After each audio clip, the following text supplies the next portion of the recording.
All right, we got my two dogs, the Trashman and Nicholas M. Whittier here, per se. How are you doing, dog? I'm pretty good. A little bit annoyed having to look at Skype for the last few minutes. Skype sucks. So, yeah, dude, I didn't even have it downloaded. I don't, but OBS I is can't up figure there out how too. to close it. It's still open. I want to close it. Fuck.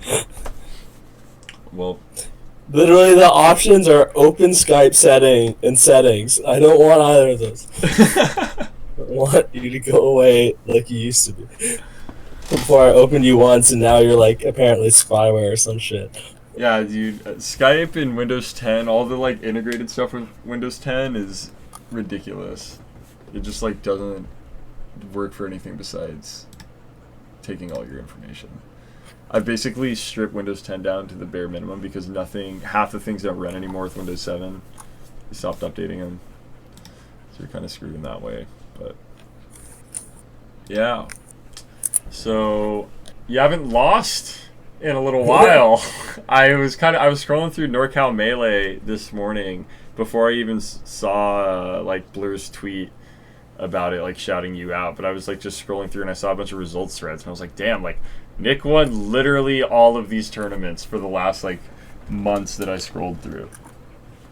What have you? Yeah, what have you been farming? Okay, so I was not in NorCal for about half of this year, but I've been back for the last month or so, and I've gone to People's Tuesday, which is our local with the most attendance, the last, like, I don't know, 4 weeks or something, one that every week.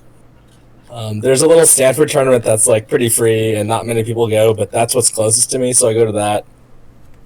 I finally made it out to the North Bay for the first time last week. That looked like a fun bracket. You, Cena, yeah. Daniel. Yeah, it was a fun tournament, but not exactly stacked in terms of competition. Yeah. North Bay is bad, but it was really fun. I wish Trip had been there. Trip sucks, dude. whatever his tag is. I love Aaron. That's Yeah. what we call him, Aaron. Yeah, it is. Yeah, I think Trip is like what his brother calls him, so Such I a guess good we can go with name, that. too. Whenever we commentate, it's like the Trip and Trey show. And Oh, yeah, that's nice. Yeah. So yeah, that's just kind of a bummer because a large reason why I wanted to go to the North Bay was because I wanted to hang out with him, but our schedules just haven't aligned. I missed the Trip Summit, which was apparently pretty legendary. So did I. I was at the Mango. I was in New York. Yeah, at Omega, right? Indeed. Yeah. So that was kind of the beginning of me getting out of the slump that I had been in earlier this year. Yeah, you beat fucking Trephasia with a disgusting comeback. Yeah, honestly, pretty much all of my good wins are comebacks, and almost all of my, like, every time I don't beat, I always am winning and then I choke. So I think I just play better from behind. Well, Getting a phone call from LA. I think I'll just ignore this. I don't know who that is. 213 area code. Never seen that one. Okay. Hey, at 213 coincidence. it's Anyway. NMW's kind of. it's Trephasia calling. You heard us talking shit on your stream. Yeah. Yeah, actually, I pulled up the comeback right now. I have it planned for everyone, but yeah, dude, that was a crazy win. You're down 3 stocks to 1. Sort of moonwalking between stocks. so I'd money matched Trephasia a few times and I got pretty decimated. And I even said to him, like, I feel like you're the only piece where I'm like pretty lost against and like I don't really have a chance. And even before I played him, like said to myself pretty much like I'm definitely gonna lose. So it felt pretty good to win, like very unexpected. It just goes to show a lot of what people have to say about mentality is kind of just bullshit. Can you like elaborate on what you mean like that? Like in terms of like you have to go into a set thinking that you have the utmost chance to win, otherwise you won't perform or things like that? Is that what you mean? And that it's more about just like... Yeah, somewhat. I think what you have to do is try your hardest and focus. And thinking too much about whether or not you can win, whether or not you will win, whether or not you should win. I think that's all aside the point. You just got to play your best and focus your hardest and not get distracted. Like, you can even see I have like a little mini pond. It was more just, I was just shocked that I won. I just could not believe I won. And going into game 5, I was pretty frustrated with the You're cutting out a counter little pick bit. situation. I think Yoshi's story is actually like a free win for Captain Falcon against Peach. But I've played against Trip before, and I really feel like I just get cornered the whole time. So I knew Yoshi's like would be pretty dangerous, and the first 80% of the game was playing out exactly like I kind of thought it would, which was me being in the corner getting fucking destroyed, and then I just won. So I was like, holy shit, how did I win? Yeah, dude, that's sick. But do you know what I think is even crazier? You mentioned that you haven't been around a lot, and I know you've been in Oregon a lot. That Bridgetown Blitz tournament where you double eliminated Face Roll, Face Roll's been kind of on a disgusting rampage recently, I have to say. That, to me, that's super impressive, especially as a Falcon player and the style that Face Roll plays. Yeah, a friend of mine said something that kind of made me feel good, which was, there are matchups where you can see somebody getting upset. Like, it's not that surprising, maybe like Icy's versus Sheik or some shit. But he's like, I would not consider Falcon versus Sheik one of those things where, like, you think that a much lower ranked player has, like, a good shot of upsetting someone above them. Yeah. And I don't think it's really plausible to beat Sheik if they're, like, actually just better than you overall. So, yeah, that made me feel extra good about those wins. But I've played Face Roll in the past, and I always felt like we were playing on the same level against each other. Even, like, win or lose, it always felt like it could go either way. Yeah. Sure. Yeah. That tournament was pretty crazy. I think Fat Goku ended up winning, but he's also to me that was just like a tournament of the rising stars, and it was like the highest tier rising star recently like fell to the other two. But what do you think about, like, I feel like you've been playing Fat Goku a lot recently, and how do those sets normally go? I came really close to winning one time, but I usually get pretty dumpstered. I get pretty frustrated playing him because I feel like he plays very SFAT like in terms of being really sloppy and spamming Fox bullshit is how it feels to me, which definitely tilts me. Like, he does so many bad things, but then I don't know, Fox up smash is such a frustrating move. He just kind of like spams up smash, and then like I feel like I need to shield, and then he grabs me. It's like such a fucking simple thing, but like Yeah. Also though, like at Bridgetown Blitz, I anti-Fox stuff like at all because You said you didn't like practice anti-Fox stuff at all. You cut out a little bit. yeah, it was just I thought I really wanted to beat Face Roll, and I'd actually lost to Aura the previous time, so I thought that it was smarter to focus on those matchups. And even if I did practice my Fox stuff, it's not like I necessarily would have won. Whereas, I did win against Face Roll, so I guess it worked in some regard there. So, yeah, I think with the amount of time I had to practice, it was smarter to focus more on the Sheik and Peach matchups. Also, I had the chance to play Bladewise, had Bladewise beaten Fat Goku, but Fat Goku beat him. Yeah, Fat Goku.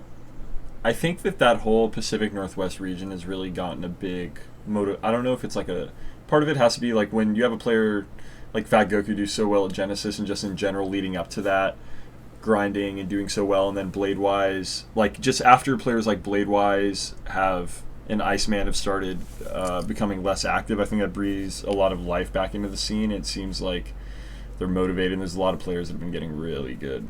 Even like players like Chango that have kind of like, even as puffy as they can be sometimes, like I feel like he's really elevated the level that like he's been playing at. So even their mid-level players have taken steps as well. I think that's been pushing players like Aura to be able to kind of emerge into this next level, top 100.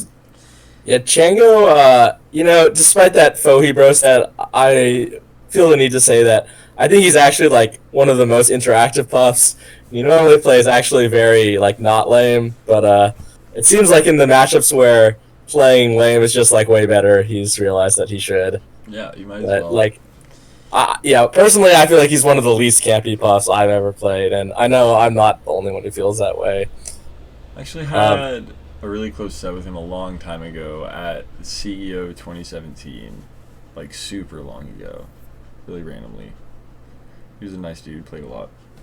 Yeah, really nice dude. By the way, I think Aura probably should have been top 50. He got kind of robbed, I think. He has wins on Iceman, Bladewise, Clawmaster, Ty, me, Rocky, Army, and Hugs. So that's like a pretty sick resume, I think, compared to Top a lot of other people. I don't know. Top 100 this year is interesting in some spots, and then other spots felt super like what I expected and like where I felt like people should be. But like, Yeah, it was interesting. it's hard to say because it's always so subjective in terms of like, consistency versus peaks, and people can have one bad weekend. Like, I kind of thought Army would not be ranked high at all because he lost to Violence, but I guess that wasn't that important to other people. And But Messenger. like, indeed. Wait, is Messenger Mog or is Yeah. that another person? Okay. Yeah. I say Violence because he used to live in NorCal, so I'm pretty cognizant of like Violence's typical performances. Yeah. Not as familiar with Mog, though he seemed pretty good.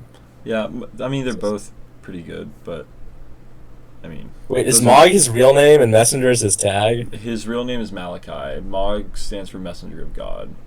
Oh, interesting. He's a homie. He's super dope. I think you two get along really well as well. Yeah, apparently we've actually hung out quite a bit, but I didn't remember most. I feel like I've hung out with both of you at the same time at Genesis. Yeah, no, Genesis this year, I said to him, like, dude, you seem like pretty cool, and like we have a lot of common friends. I can't believe we've never met. And he's like, dude, we've met like a fuck ton of times. I was like, oh, sorry. This Genesis, Nick, was pretty lit too. I remember you just came in our room, you ate your dim sum, and you just like slept. Oh yeah, that last day. Yeah. That last day of Genesis was definitely a recovery day for me.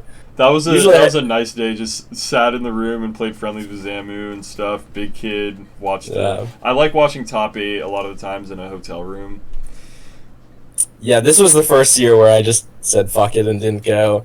And to be honest, watching it on the stream, like, I don't think there were many matches where I would have been really hype. Yeah.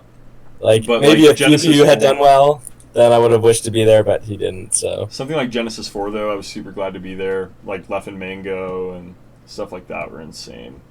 Yeah, that was super sick. I think Genesis 5 even had some really good stuff, too, even though Grand Finals was pretty underwhelming, obviously.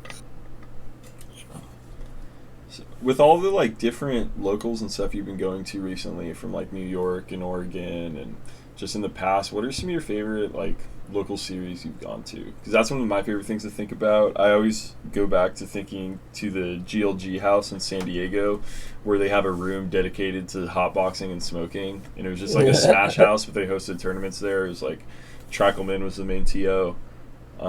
People could just sleep there afterwards and stuff. That sounds think they have lit. it anymore, but yeah, it was kind of like a tuck house type thing. I've never been there, but to my understanding, I think it'd be similar.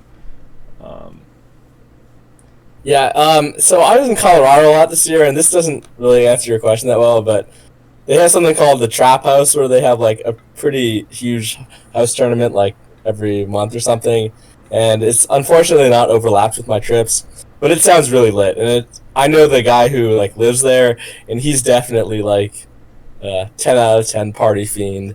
So, yeah, I would really like to go to the Trap House. Yeah, I want to go to one of those too. I miss Colorado. Oh, right, yeah. Yeah, I wish you had been able to come to that Battery Basement tournament with me, but you had to do the Enjoy Con. Yeah, where that was a whole mess.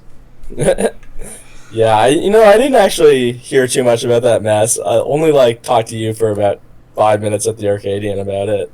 Yeah. That was... I mean, at least it had. It seems like people who went still had fun, despite everything that could have been better. Yeah.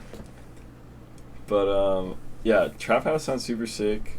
Which that also reminds me, like talking about tournament series that I wish would come back, like Flatiron and Pat's House.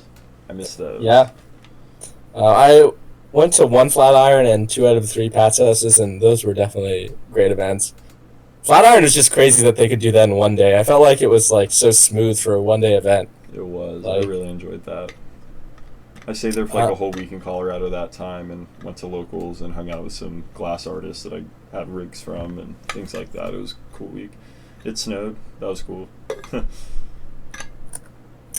Well, yeah, one more tournament I want to shout out. In Washington right now, they have something called That's Not Safe on Mondays. And it gets like 30-ish entrants, and it's at a brewery. It's really dope. If you guys are in Washington, definitely try to check that out. Maybe catch the one after Don't Park on the Grass or something, because the brewery's great. You can not pay venue fee if you buy a beer, so that's great. Because it's basically like getting a free beer. Pacific Northwest is somewhere I want to go. Don't Park on the Grass, I'm 100% going to this year. Yeah, that's definitely at this point my favorite tournament series for like larger tournaments. This year it's a little bit earlier. I kind of liked the previous scheduling when it was in December. This year it's on November 16th, but I should definitely be going regardless. And Aiden really does a great job of getting a diverse set of players there, like people who don't get to travel much. So last year there was like this whole fucking mob from Europe. Like these guys, Glory, Nikki, Nebby, Frenzy, all their names end with the Posse. Yeah, Spud from Oceania.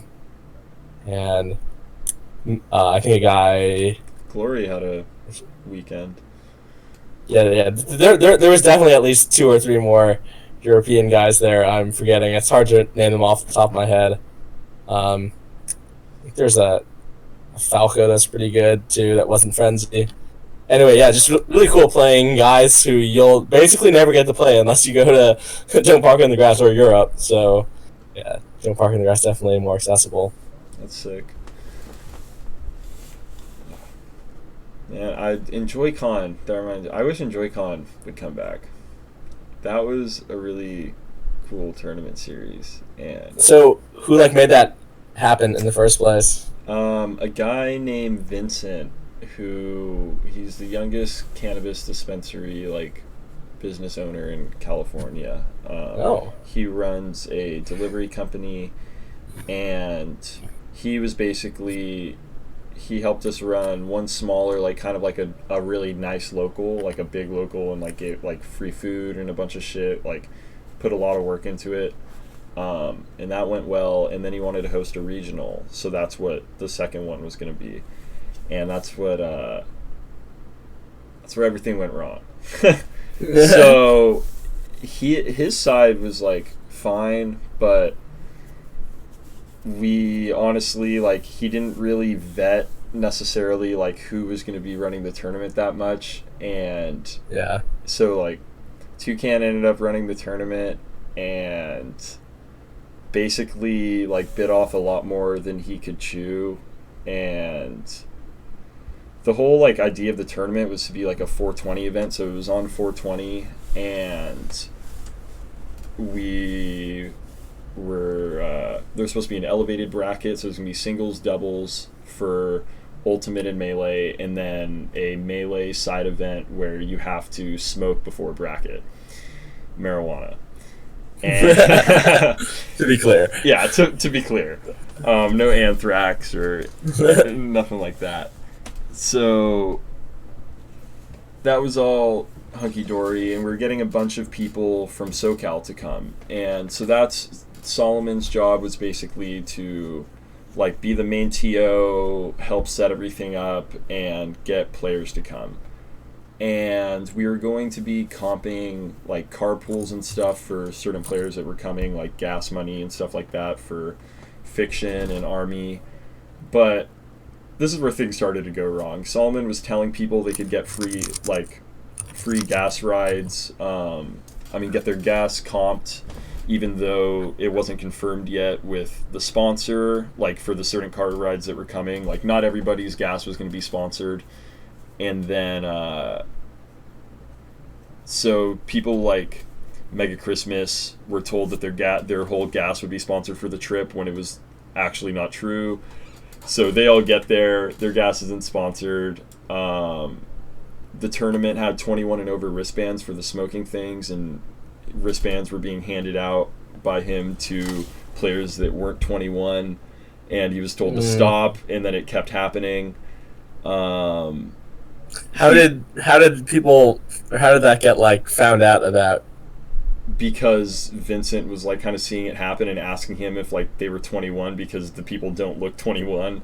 Okay. And then like it was so Mega Christmas isn't 21, is he? For instance, he doesn't even smoke, so he wasn't like trying to smoke. But okay, I'm just trying to think of who doesn't like 21, who is like maybe kind of TPP their way into something. It wasn't even really TPP. It was just like friends. He was also telling his friends to like go lie and say they're volunteers to go get the free pizza and stuff like that. He wouldn't. Toucan was telling people to do that. Like his Yowie Master 69 even said that he was guilty of it. Like Toucan told him just go say he was a volunteer to go get free pizza that Vincent bought for everyone out of his own pocket. Things like he wouldn't share the payout, like he wouldn't show the payouts to the other TOs, like he wouldn't show the prize pot, and did very shady things like rigging the bracket. Azul told him he wasn't going to be coming. He left him in the bracket and then seeded himself lower due to being rusty directly in Azul's path. So he took Azul's seed and then paid himself out more for 4th place because, like, even Spark was telling me last night, I didn't even know this until last night, he literally told Spark that he was taking a little bit of 3rd place's money and giving more to 4th. And Spark was like, but you're 4th. And he just did it anyway. And, like... Why would you tell him that, too? That doesn't even make sense. Because Spark had counted it out and was like, this is how much money I should get. And then he was like, oh, I took more and gave it to 4th. Wait, was Zayd 3rd? Yeah. Or, I don't know if Zayd was 3rd or not. Okay, he lost to Fiction and Army, I think, so that would make sense to get 3rd. Okay, yeah, so Zayd was 3rd. So, that was a big issue. Like, the elevated bracket where we were supposed to be smoking and stuff, he didn't run after Vincent asked him to, and he told our sponsor, like, yeah, I'll start it in 20 minutes, and then that night tweeted out that he didn't run it because he was lazy. And basically, like, Vincent accounted up, like, $300 of, like, missing stuff / damages / like, things that were kind of, in terms of, like, gas money that was promised to be comped, like, Toucan asked him to buy a bunch of stuff that he never used, like, didn't run certain things in the, like, bracket, then also, like, took extra money for payouts, and, like, all the people that showed up to the event that were pre-regged, because there was an entrance cap, so there was an entrance cap of 96, so everybody that pre-regged and didn't show up when Toucan was doing payouts for himself, he counted as if they were there for the pot, so he just, like, took more money that wasn't actually there. Does that make sense? Yeah. So, like, things like that. And so, talking to Vincent, I found this out, and I get Ragtime Mouse involved, and, like, we're talking to Vincent, and basically Toucan that day, like, that I find this stuff out, had approached me about wanting to run a new tournament series, and I was, like, already wary about it, and I was like, I don't really know if I feel comfortable running a tournament with you and stuff. And then he was going to be running it with Ivan. So then I find all this stuff out, so I let Ivan know that, like, yo, like, we're still trying to figure out everything that happened, but I would be wary about jumping into running a tournament with Toucan right now. Like, we kind of think this stuff just happened. So then Ivan ends up approaching Toucan about it. And, like, that's where, like, things kind of go bad for me. So Ivan approaches Toucan about it, and then Toucan realizes that he's going to be getting banned.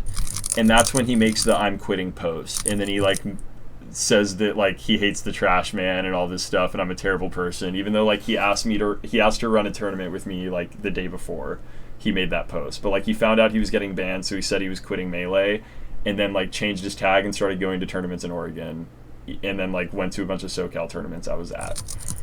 Like, but for the last 6 months he hasn't been allowed to enter tournaments in Sacramento.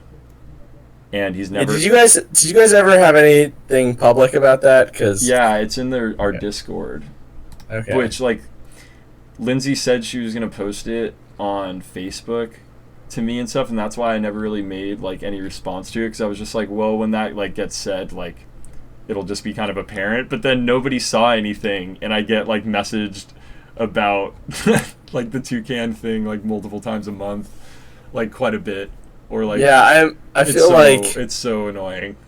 It's like yeah, that's definitely something where you kind of need to get your side of it out because you definitely seem like a complete ass based on his post. yeah, And I don't know, like I wasn't there or anything, but I know you and you seem pretty cool. Like, but I also know that a lot of people who have actually, like gotten banned or in actual trouble in the community have their homies stick up for them, like Nightmare and Truly or whatever. So I don't want to be that person either. yeah. This is I just copy and pasted the post. Okay. Let me read this real quick. Yeah, I can even I'll read it out loud too. So basically, I also feel like she didn't really directly address anything that happened. So, like Tag Toucan goes by other nicknames. Timeout length beginning of August. So that this was posted a while ago. Incidents: failing to properly pay out tournament winnings, failure to follow TO agreements, negligence to sponsors events and agreements, day of tournament changes, second count, violations with venue/law, age restriction of attendees for events. Many unfortunate incidents have occurred from EnjoyCon's last big event. It took time to fully gather all information for everything that has transpired, then verify each thing and resolve them one by one. Has been thoroughly reviewed, and as a result, from the incidents at EnjoyCon, Diplomatic Toucan has been temporarily banned from entering our region's tournaments till the end of July/beginning of August. He is, however, permanently banned from any form of TOing tournaments in Sacramento based off the 3 strikes rule, breaking that rule twice prior to EnjoyCon, prior at Cafe, and then another tournament. So basically he's like also rigged brackets like very obviously on 2 other occasions. Is what that means, and we'll be taking over pretty much he's not allowed to do anything on the PR anymore and stuff like that is what it says. So according to that, it seems like he's going to be unbanned like this weekend. So yeah. Do you expect you'll be seeing him much in the near future? I guess he told Traplord and stuff he's going to be coming back. Yeah, I feel like, I don't know, when you're a teenager and you're like that level at Melee, it's probably like a main thing in life, and like probably don't have that many outlets for anything. Yeah, and it's like even the week earlier, like he had tried to rig the bracket at our weekly, like Lego. So normally like Spark would be there, but Spark ended up not coming, and it was the week where Lego and Traplord also came. So it was Toucan first seed, Lego second seed, Traplord should have been third seed, and Notorious should have been the fourth seed, like pretty obviously. But for the first time in his life, Toucan was trying to argue that Traplord should be seated below Notorious. And it was like a couple weeks after Traplord had just beat Kevbot and stuff like that. Like, so this is because Notorious does better against Toucan? Because Notorious always beats Toucan. So the first and the fourth seed would have had to play each other. And like Lego, Ryan, and Griffin, RTO are all just like, it's pretty obvious. Like, so we switched it back, but it was just like, he like literally went over, changed the seed, and then like Griffin came in, asked me to double check it, and I noticed it, and then I said something, and then he like started trying to justify it. It was just really weird. Like things like that have just like happened for a while. Or like one time there was only like 3 PR players at a tournament, and one of them was Notorious, and he always beats Toucan, so everybody's just decided to go secondaries for that tournament for fun. But then when Notorious got eliminated, Toucan just switched to Ice Climbers and said he needed the money. Yeah, you told me that one before. Yeah. I like that story. That one's just funny. Yeah, it is, but it's just like it's just so whack. When we used to do the NorCal PR, we used to always notice that Toucan and Ralph had a disproportionate amount of sets compared to Toucan and the rest of the crowd. And Ralph was the one PR player that Toucan would farm like he's undefeated consistently. against. Yeah. Yeah, so I definitely don't think that was a coincidence either. Zayd literally told me at the last Gator games that they were looking at the seating, and Toucan was like, I don't want to play Zayd, let me play Leon, and then like switch the bracket, like literally. Like Zayd told me this last night. Zayd Spark, by the way, I know top players. I'm a top Sheik as well myself. But yeah, I don't know. It's just like it's just one thing to like have it happen, but then to like take zero account of. Oh, also the other thing is that he's been going and preemptively lying to other NorCal TOs and telling them that he asked to be banned so that he could stop playing. Literally, that like Nate Gallagher DM'd me and was like, because when Nate was going to be hosting that not regional but invitational possibly, he DM'd me and was like, yo, like what's up with the Toucan thing? Like Toucan told me he wasn't banned, but he asked Ragtime to be banned so that he would stop playing. And then like Yowie Master also told me that Toucan approached him and told him that like he was asked to be banned, which makes like zero sense. And then like he says he hates me, and then he shows up to like 3 tournaments that I do in the same month, like out of region, and it's just like, all right, like I don't know. I just don't like that whole like how he threw me under the bus when like I'm half the reason he's been able to play for the last couple of years, because his parents didn't really like trust him spending the night or like carpooling with a lot of other smashers, but he knew his mom like had met my parents and stuff like that and felt more comfortable. And I've let like Toucan spend a lot of time here, and like I don't know, it just felt really whack that like that's the route that he chose to go, and he like I feel like he was like trying to face what had happened. So how do you think the health of the SAC Melee community is in general? You think you guys are like... Right now it's been pretty sick. Like for a minute, a lot of the really toxic players had like started coming to tournaments again, but like now they've kind of gotten like a lot of the toxic people in our community were really old school players, and there was like an era where it was like kind of really dope to like be super shitty to everyone in like really not like fun ways. What do you mean by that? Okay. Just like, I don't want to talk about certain specific things with like certain specific people, but basically just like really like marginalizing certain members of the community, or just like not being open to people, being really like just having like shitty worldviews in general too. Like kind of just like a lot of the people that were really active for a while were just kind of like shitters in life, if that makes sense.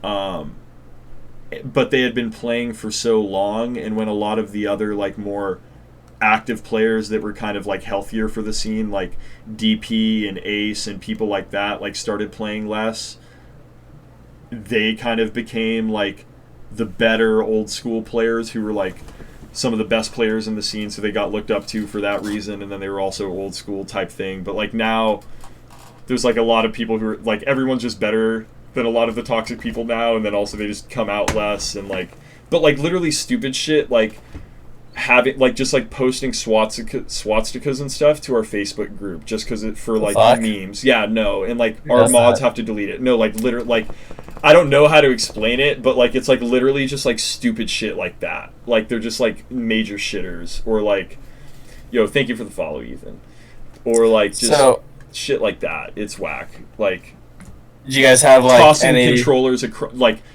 tossing controllers like across the venue, like hitting the ceiling, and like just like I don't know, like being real shitters. There's like just so much shit, but I'm not trying to like damn a lot of stuff. But yeah, like it's been dope, and we've like had streams now at our recent tournaments, and like having Trap Lord pretty much coming out every week with a lot of the other SunCal guys, and Zayd moving here has been dope.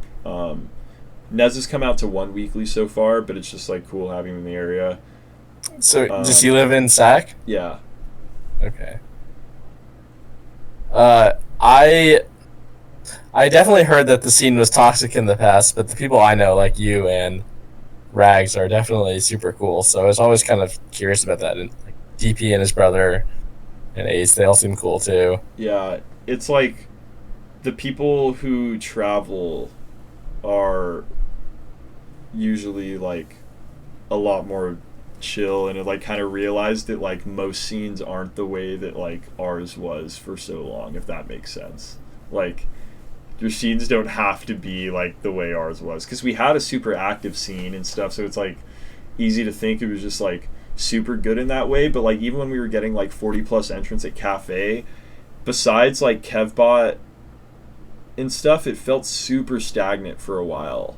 And then like Toucan and Danuna and some other people started to get good, but like even when like people got good, the amount of like upsets and stuff that would happen was so low. It felt like people just kind of had a really shitty mentality with the game, and like didn't really think that like certain goals were attainable, and then also were just like shitters in general. Just like a negative place to try and genuinely get better, but it was like a really good place to just play Melee. So do you guys have like any young blood now, or like you think any of the I think like kids are gonna be good soon? I think a lot of our PR is like actually just pretty good now. A lot of it's like getting a little less active again. I don't think that Taurus is ever going to get super active, but I think he's just really fucking good in general. Is kind of like a good bar.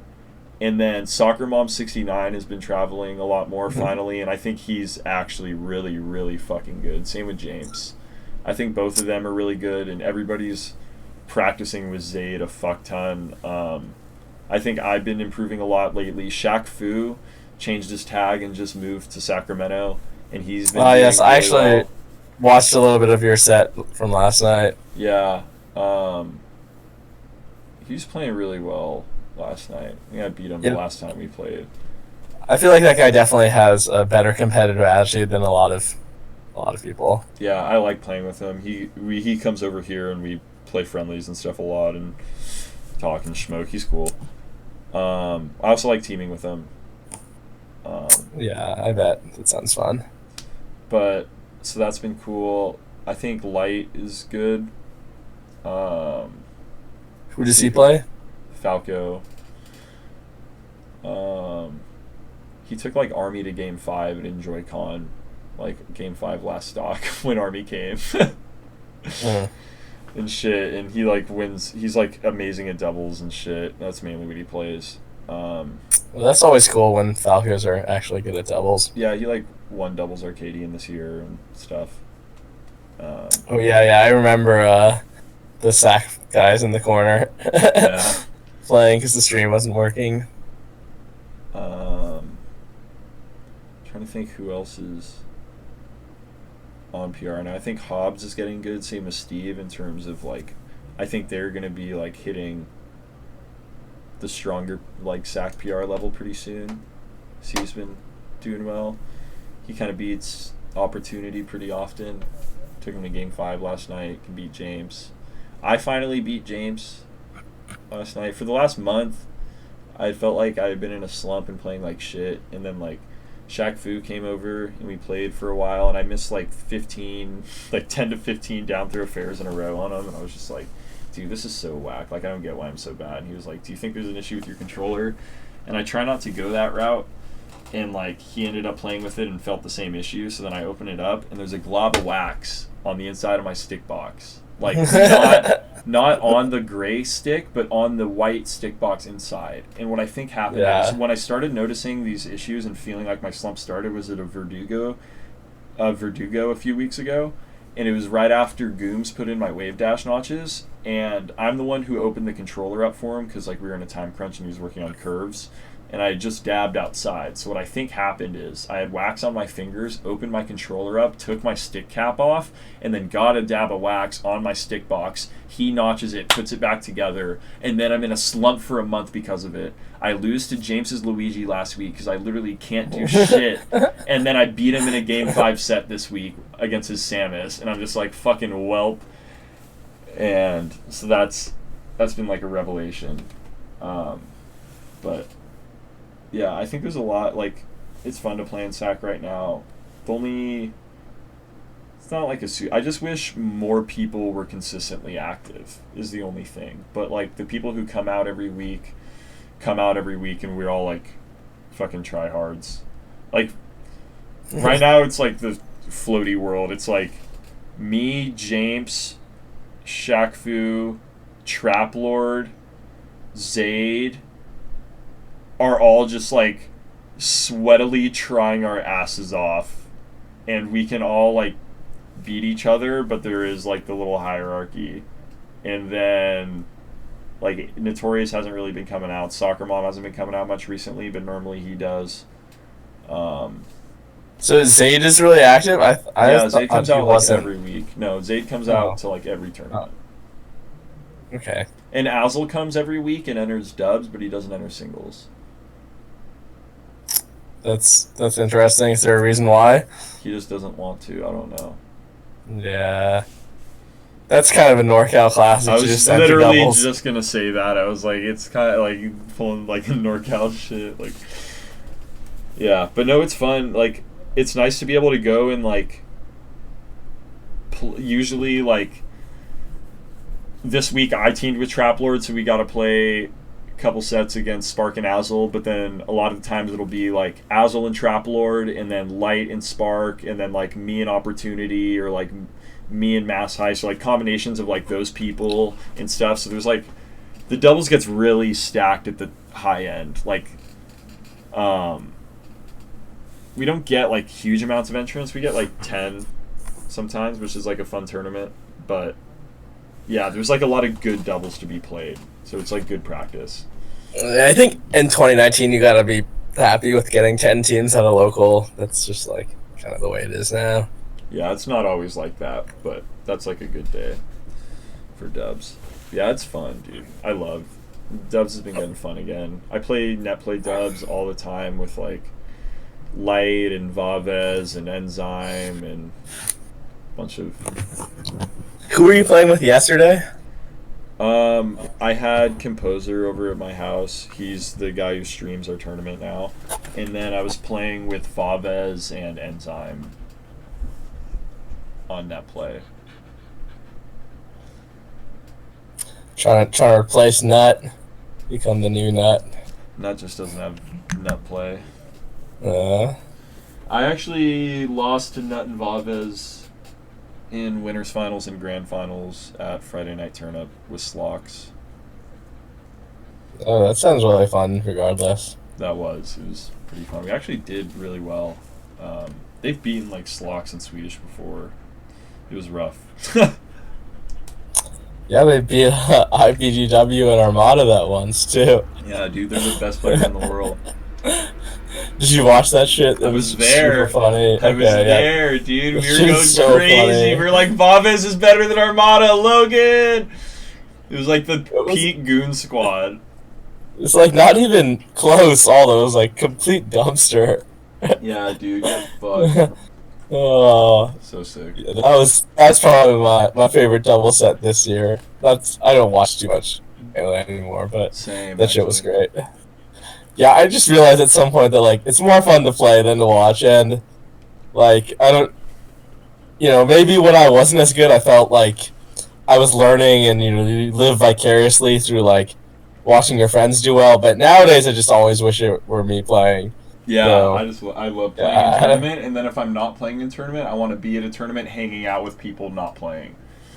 If that makes sense. I like that, too. Definitely, it's, like... so easy to get the itch to play Melee just by watching. You'll watch, like, for 10 minutes, and I'm like, fuck. Like, I gotta hit someone up and play. Yeah.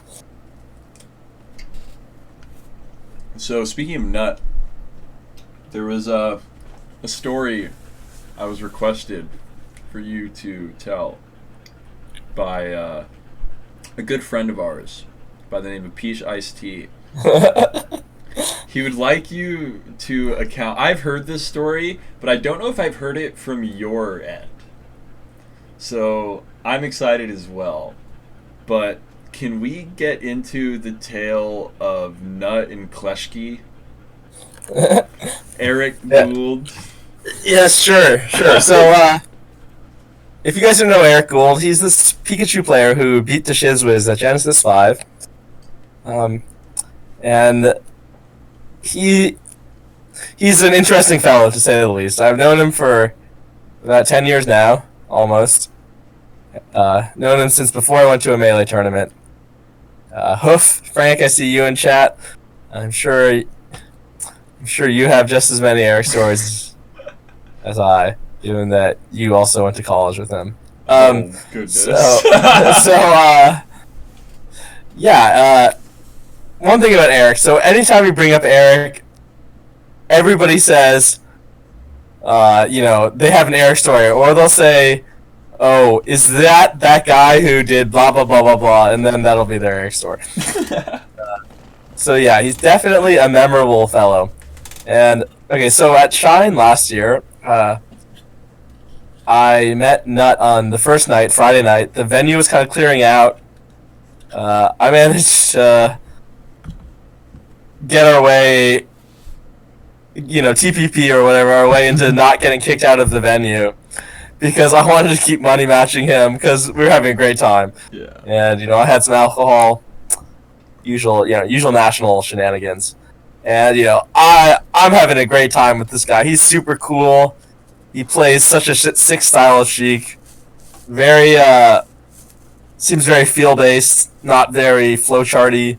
Just doesn't play like a Sheik player, but just plays Melee, kind of like Santi's Sheik maybe. Let's go. And so yeah, this guy is super fucking cool, and we end up hanging out quite a lot for the whole weekend.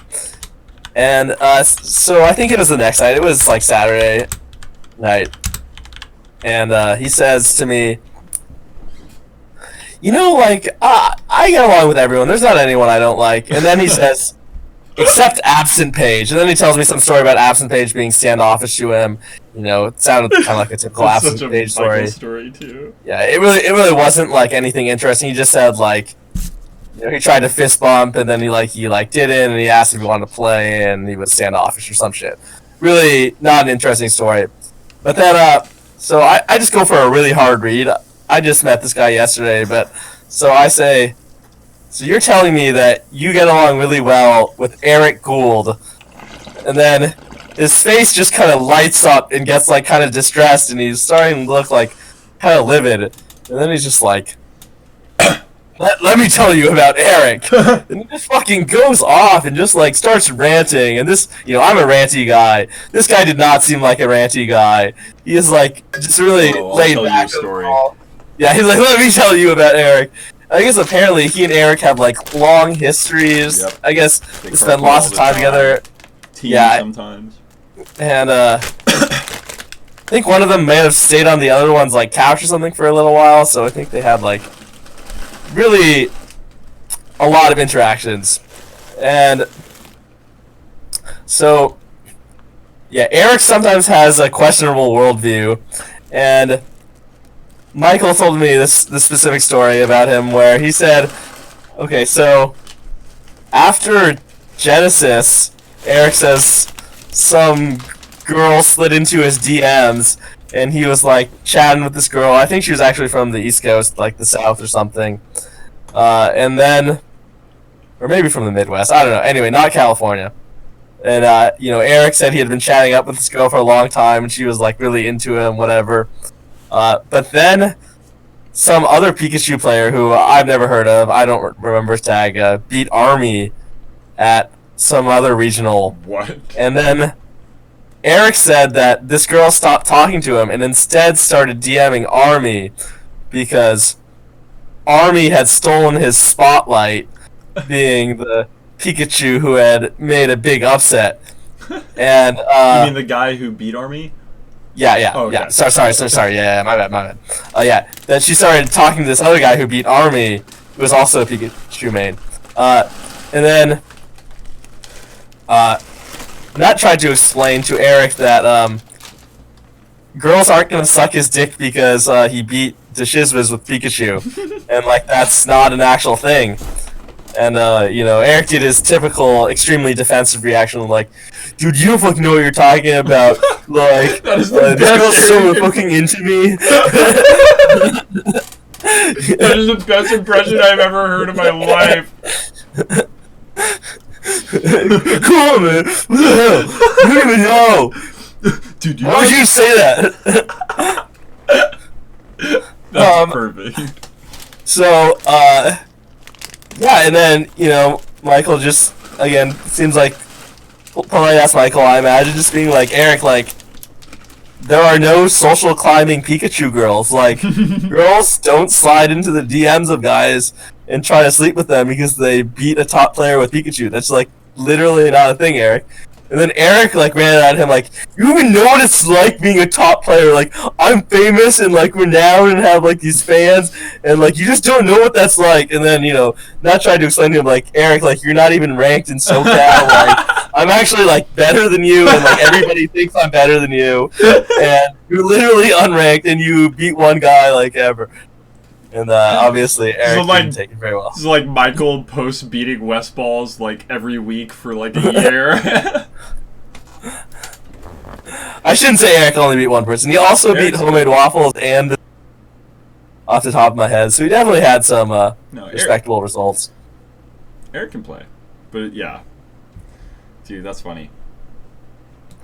Yeah, Eric just really, it's really hard to get through to him sometimes, and I was really proud that I didn't even know that Nut and Eric knew each other, but I was able to just divine that Eric would frustrate this very polite, like, chill, laid-back guy, and even get under his skin. There's a different Nut Eric story that I thought Michael was going to tell you about.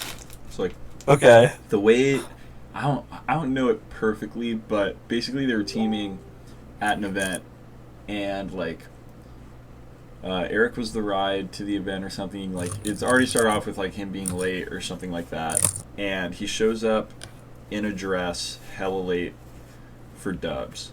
So he's like late for dubs, and he's wearing a dress, and then the entire tournament he's just yelling at Michael for everything that goes wrong. He's just like visibly on stream at tournament is just like yelling at Michael, and they just have like a breakdown, and Eric like leaves him at the event like that day, and like left him without a ride, and like that was like one of the tipping points I know about. But yeah, there's a lot of lore there.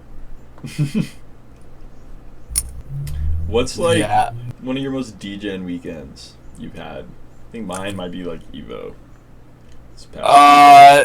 Yeah, Evo 2016 was kind of a little turning point for me. I used to go too hard. Evo, that was what the last Evo was for me. It changed a lot of my life.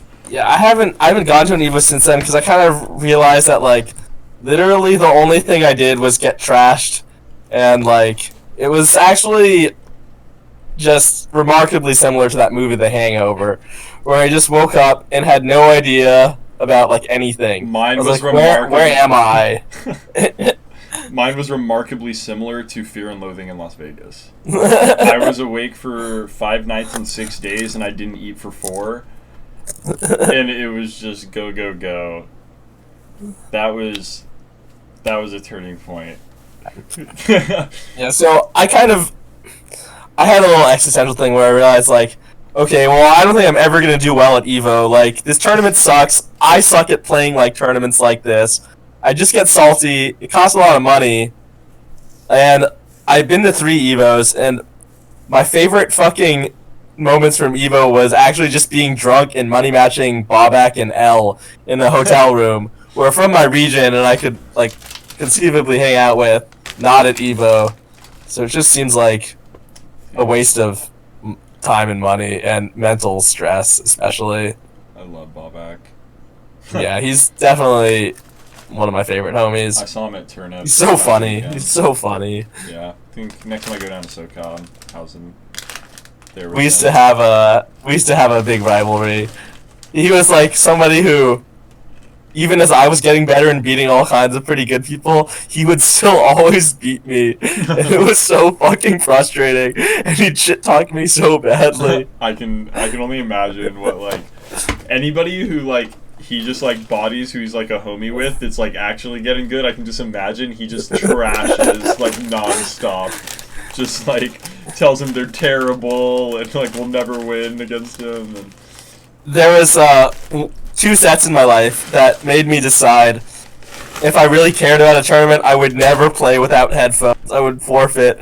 And one of them was against Bobak, and I was up 3 stocks to 1 in game 3, and like Daryl started like heckling me, and I just completely fell apart. Like I was still at like 2 stocks to 1 at like 0, and Daryl had basically convinced me that I had no chance to win, and then I just got fucking destroyed, and it was like, wow, like I just can't play when somebody's being that fucking annoying behind me. Is that the origin story of your heckling for your friends?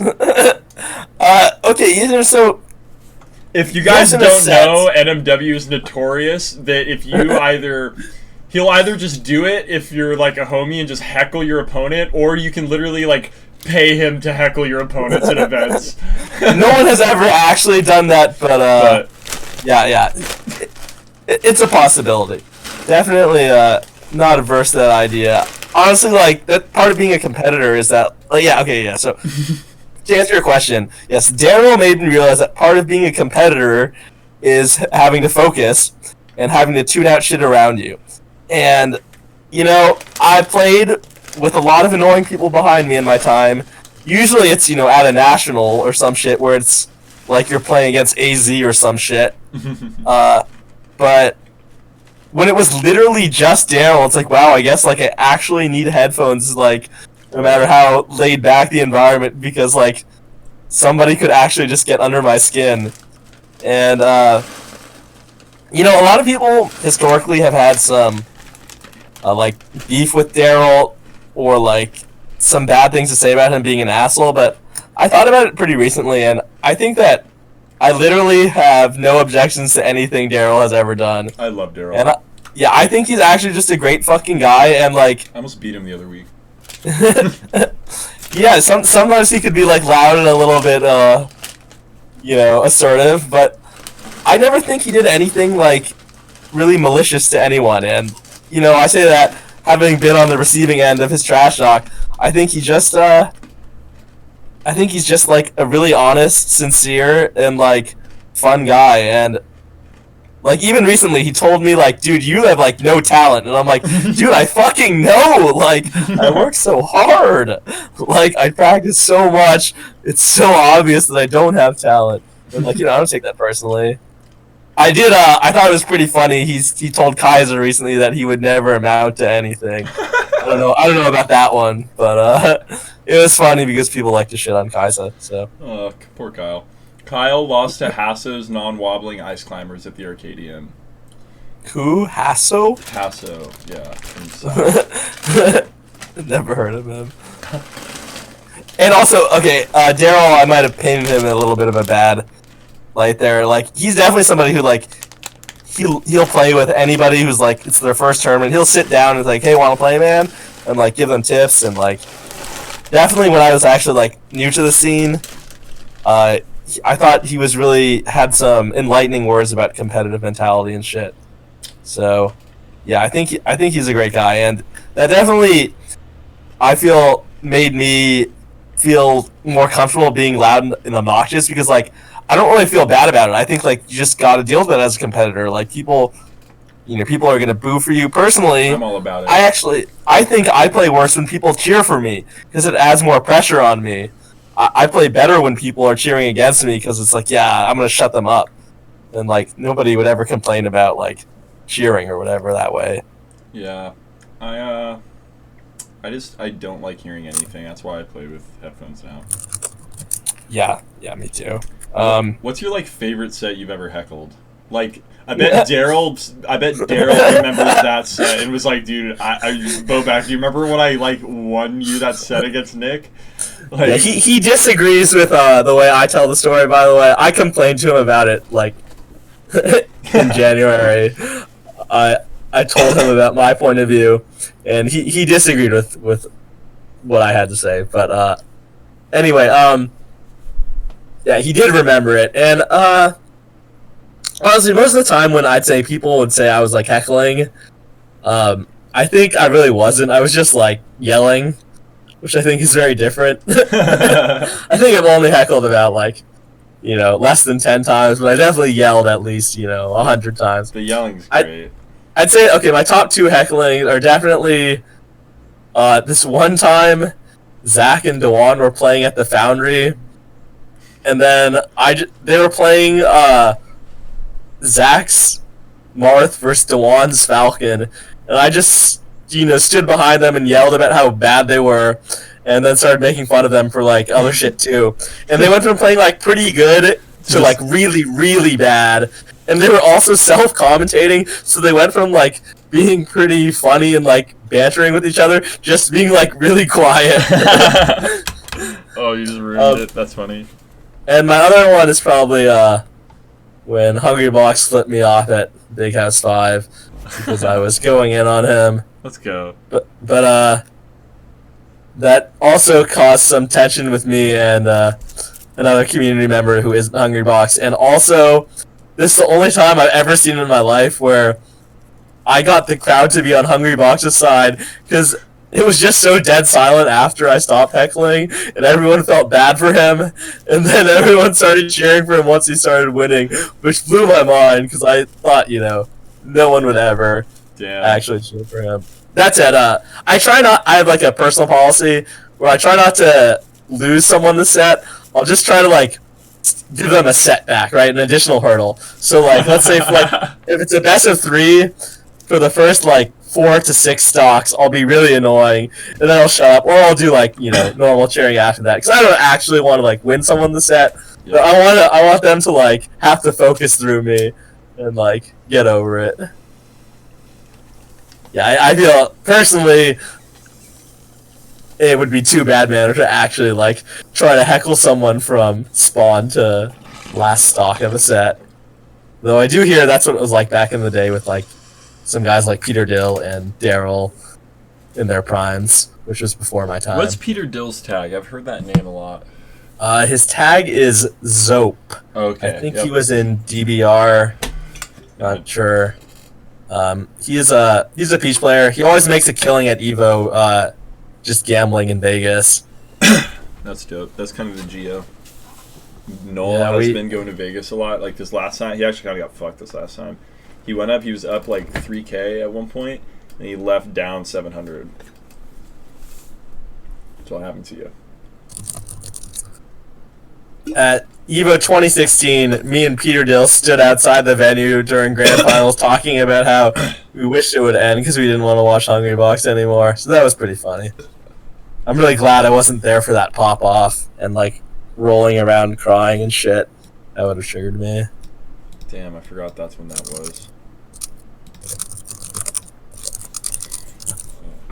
Dude, so, top 3 in NorCal. Yeah, I wish that Kalamazoo were active so I would like be above him to get top 3. That would make it feel like more of an accomplishment. Kind of never thought I'd like break into top 5, but now like Laudanus and Kalamazoo are both inactive, and I mean honestly, Rocky and Spark though, like that's still they're I mean they're really good, but everyone just did so bad this period that. It's kind of like fair. Yeah, doesn't feel. Sometimes like it sucks when like you feel like I that's happening before. I feel like I'll do really well and I'll be playing really well despite everybody else playing really bad, and it just like sort of sucks away from that a little bit. Even though like still know that because even out of region stuff, like it's not like you haven't been going in, but you wish there was still more. I did the best out of region for sure, like by a margin. Yeah. But they didn't go to that much either, especially Rocky. Just kind of weird considering his sponsor seems like pretty legit from what I can tell. Yeah, I was just gonna say, has True Ambition been your sponsor been a big part in traveling a lot recently? I feel like you're doing that way more than. Yeah, not really. It's more that I've just been really trying to grind. I've been really cost efficient with my traveling this year. I've really like been able to find cheap flights, and the only like expensive thing I went to was Full Bloom. Everything else ended up being pretty cheap. Yeah, that's kind of the trash, man. I just I can go to like SoCal 5 times for the price it might cost me if I want to go to Big House. or something Right. like that. So it's just like fuck. And so I'm always checking flights. Like I probably checked flights like 5 different things in the last like 3 days. Like just always seeing which ones are going to be cheap. Are you going to Smash Camp? I am not going to Smash Camp. So I just feel like that tournament might not be the tournament for me because I feel like I know what I want from Melee tournaments, which is just like basically to get fucked up and play money matches and shit. And I feel like Smash Camp looks like people are gonna like be in their cabins and like in their own little cliques, and it probably won't be as like a venue full of tryhards late at night and shit the way that I like at tournaments in general. I see what you're saying. Like it seems like it would be a fun experience, but like I'm pretty. I know what I want out of my Smash tournaments, and I don't feel like Smash Camp necessarily appeals to me in that regard. That said, I was gonna go to Smash Camp 2 Smash Camps ago. I believe that was the second one. I think this one is like the 4th one coming up. And I actually got kind of fucked by Crimson Blur, I would say, if I were to blame someone. Which was because, yeah, so I was literally about to book my flight like the day of, and then they said that Blood for Blood 2 was going to be on the same day, and they were going to do a NorCal versus SoCal battle. And one of my 3 goals as a Melee competitor was to be on a NorCal crew in a NorCal SoCal crew battle. I remember when I watched the Kings of Cali 2 stream, I was like, this is like so hype, this is so sick, I want to like rep NorCal. And then the crew battle didn't happen, and Blood for Blood 1 and 2 are like 2 of the worst fucking tournaments I've ever been to. Yeah, I remember going to those as a player. I lost to Eric Gould. And like I didn't realize it until years later. Yeah, Blood for Blood 1 and 2 were both absolute fucking garbage. And fucking it wasn't even UCF. And actually I have a fucking the funniest shit happen. So, okay, first of all, I would have not gone to it if I didn't know it was non-UCF. But I actually went on an online date like the day before or something, and then the girl had a GameCube controller, and I tried it, and it was really good. I borrowed her controller for Blood. That's sick. Yeah, but then I still, even though it seemed good in practice, literally on the first interaction of the day, I grabbed the Falco, and then I got the slow dash back on a tech chase, and then I got wake up shined. So that was like my first 3 seconds of the day, and then I was like, fuck this. Like, this is fucking bullshit, I don't want to play. But then I at least, I think that actually might have been like the best I ever played in doubles. So, doubles was really fun at least, but... Yeah, Ralph and Waybringer won that, right? Yeah, very convincingly. Over Lucky West. Me and Alvin were playing really bad in the morning, but then like later on we played really good, like super good. We beat Alan and Dewan in like losers round 2 or some shit because they got DQ'd to losers. Dude, we took a game off them, me and Butlet, at that tournament in losers. That was like, funny. We were so bad, and we were just like, damn. That probably would have tilted them because they were so like good back then. Okay, okay, Frank, you asked in chat, do I think there's anyone in NorCal who's been playing for a long time who isn't PR'd, who has the potential to be? I have 2 players in mind. Okay, why don't you say first? I don't have anyone in mind. Snap and JoJo. Yeah, Snap was PR'd like a million years ago, so... Yeah, same with JoJo. Yeah, and JoJo was on the SoCal PR a long time ago. I'd say they definitely seem like they have potential to get PR'd in the future. I don't know how long this guy is playing, but I played like Falco that I'd never met until last week recently, whose tag was Real Dingoes or some shit. Something Dingoes, and him? Really? He doesn't, he's not that good, but like he seemed like an actual smart Falco, and that's like almost unheard of and I think being smart as a Falco is like incredibly broken, almost like so. Yeah, I would say he seemed like he had potential. Um, Here, let me. I wish I could look at Garpier with the inactive players. I think Arcadia probably won't get power ranked, but I could see a world where he does because like he it really sucked for him. He was doing really well as the Foundry was like dying, and then he never has been doing well since then. But maybe if like a tournament series exists that he will like go out to consistently and play good people, maybe he could against drunk players. Actually, surprisingly, it's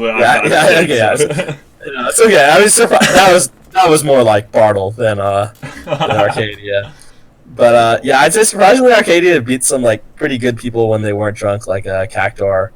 He's also done well out of region as well. Yeah, he plays pretty fucking weird, but yeah, I could see if he just like cleaned up a little things in his game that he could be pretty formidable. God, yeah, I'll be honest, I'm not very impressed by the people who have been around in NorCal. I still feel like Emmett is better than most of them, which isn't a great sign considering he's not very active and doesn't really play anymore. Lego guy. I mean, Kaiza and Mob, I think they're both pretty fucking good when they're playing good, but they kind of suck in tournament. So if either of them actually learns to win with their skill instead of like choking or just like succumbing to pressure, then yeah, I think they definitely have potential too. How long have they been playing? They've been playing not that long, like less than 4 years, three and a half maybe, but also they haven't been consistently grinding that whole time either. Especially Mob. I think he's a little bit like not that down with tournament environments and stuff anymore. I think he's kind of been like, fuck it. Yeah. Lego got good. Yeah, I think if he starts punishing harder off his grab, he'll be like really fucking super good. Umar is getting disgusting too. Yeah, I think Umar is pretty disgusting. Like, I think my lifetime record against Umar is something like 40-2, but I still feel like going into a set with him, like, I don't even really feel favored. I beat him in 2 sets last night, but like, it's so fucking hard, and I feel like I get lucky and stuff. Yeah, and I'm good against Marth too. I just think his neutral is so fucking good, and he's so good at tech chasing Falcon that like getting grabbed by him sucks, and it's hella hard not to get grabbed. Yeah, it seems rough. For sure. Yeah, there's not very Mars who are actually good at tech chasing, and it makes such a fucking big difference. Especially against Falcon. Yeah. Because like the up throw combos aren't real on Falcon until like a pretty high percent, like 40 something. So yeah, it really makes a huge difference. You've been getting a lot more active in writing again. Done quite a few articles this year so far. Decent amount, like 6 or so. What do you think like your favorite one is so far on your WordPress? Like this year? Yeah, this year. I think the standout one is like NMW's Advanced Guide to Doubles. Is like the one people always think to, but you have like a fuck ton on your WordPress in general. So like in terms of the last few you've done. Yeah, let me see. Actually, so effective note taking, the match prep one, envisioning a path to victory, and then consistency and rising to the challenge. Let me see something real quick. I think that's something that a lot of people neglect in terms of taking advantage of as a resource, and then a lot of people with knowledge neglect in terms of creating content, who are looking to create content, is similar like blog posts to these about improvement in different topics. I feel like it's kind of weird in that regard because for instance, like if I click on a news article and it automatically autoplays a video, which is like the same as the article, I always get fucking annoyed. I'm like, I want to read the article. Like that'll just be like easier and faster. But like it seems like, you know, in the Melee community, like video content is just like way more popular. Yeah, I think my favorite article that I've written so far this year that I released was the one envisioning a path to victory, because I figure a lot of people think that like or a lot of people just feel like they need more experience, but I think if they just thought a little bit more about like what people and what characters are good at, they would be able to figure things out pretty easily. Like especially people who whine about losing to low tiers because they lack experience. Like, okay, well I'll tell you, every low tier sucks at fucking approaching. Just fucking camp them. It works for every high tier. Like you really don't. Yeah. You don't need experience to beat Zelda. It's so fucking easy just to camp her with any good character. So yeah, I think that the envisioning a path to victory article is probably something that a lot of people need to work on in their play, because you know when I play a set, especially, you know, I'm nodding my head a lot. When I'm losing, that means like I understand what's happening, and like it's in my mind everything is like going according to the parameters that I've envisioned for the set, and then I should like be prepared for, you know, adjustments. But a lot of people just like, I don't know, have their bread and butter and then just fucking like autopilot or whatever, and like maybe they think they have their like play style and they just play their game, but like it should be pretty easy a lot of the time to like come up with some tricks or adaptations, like just based on theory craft going into a match. Yeah, that's something I've been trying to work on a lot recently, and something Ark told me in one of our, I had a lesson with him decently recently. I love saying that. But I need to create like game plans that I have before I go into a match for characters and stuff like that. Just general game plan stuff to fall back on. It'll help me like retrain like my trains of thought and stuff like that. Get back to thinking about the game in constructive ways.